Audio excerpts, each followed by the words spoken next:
My name is Roeland. I'm the president for Starwood, Europe, Africa, Middle East.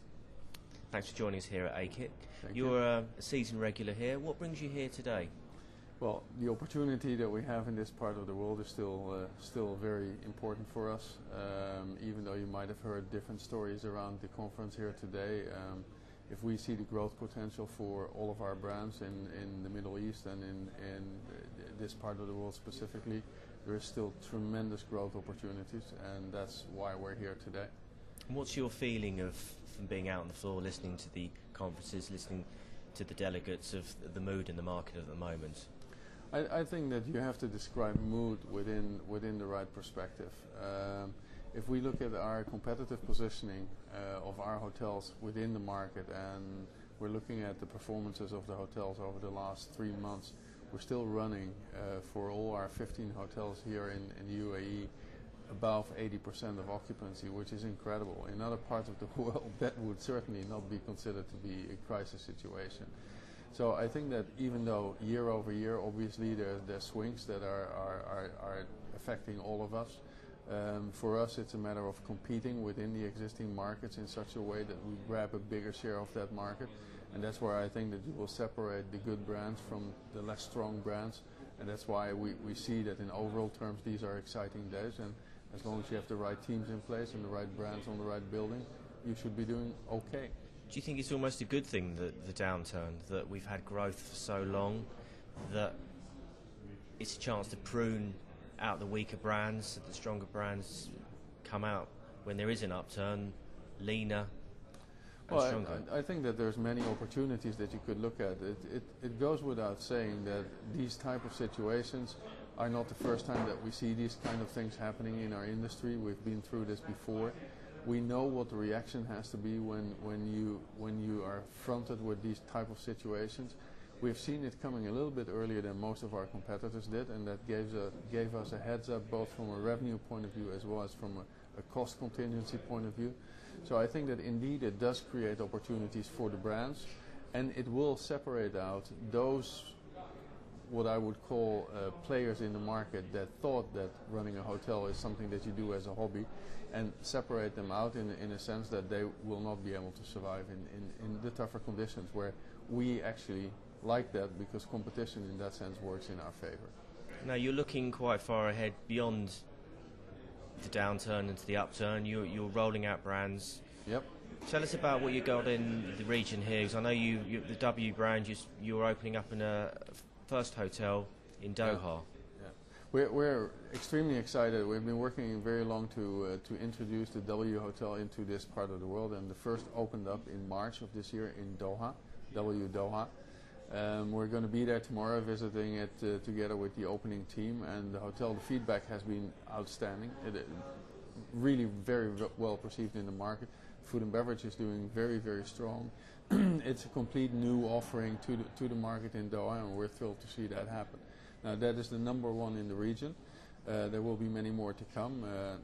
The W brand is growing from what is now a group of somewhere like 20 hotels over the next 2 to 3 years that will double to 40, 45 hotels on a global scale. So it becomes a brand of serious substance, and many of those will be in the Middle East and in Europe. And what's the strategic importance of doing it in Doha, in Qatar? To be very honest, it's a bit opportunistic. We have been working together with many partners in many different places where basically we have been trying to compete to get the first one open. Initially we thought it was going to be in Barcelona, then it was Istanbul, then it was Doha. So basically they came up more or less all at similar timings. So the fact that Doha was the first is exciting for us, because we think it's a market that is opening up. It's also a market that could do with some new product, and we're thrilled to have that one opening up as the first in the Middle East. But there was no specific strategic reasoning why Doha first. How about shifting over now to Aloft? You've also got one in Abu Dhabi as well opening. Yeah. Aloft is opening up at the back end of this year. We'll be following that very closely. We're excited to there as well bring a complete new product into the market. That is the first in Europe, Africa, Middle East, and it will be a sample of how the Aloft brand will roll out throughout the Middle East and throughout Europe. For that sake, throughout the world. And how do you think? It's going to be a showcase hotel for the region. What can we expect from it? Well, I think that if you go in through the loft conception of how it would work, you will find a very lively lobby. You will find a very communal place where people will get together. It's a very social gathering. You have very spacious rooms that work very well for the businessman as well as for the leisure traveler alike at a very competitive rate. So people will get the kind of look and feel that you would have transported from a W, but then into a market segment that actually competes on a lower rate level, but with the same kind of hype and with the same kind of pleasurable experience when you walk into that hotel. This will set it aside completely from what I would consider to be the rather boring product in that category offering of some of our competitors, without naming any names. Okay.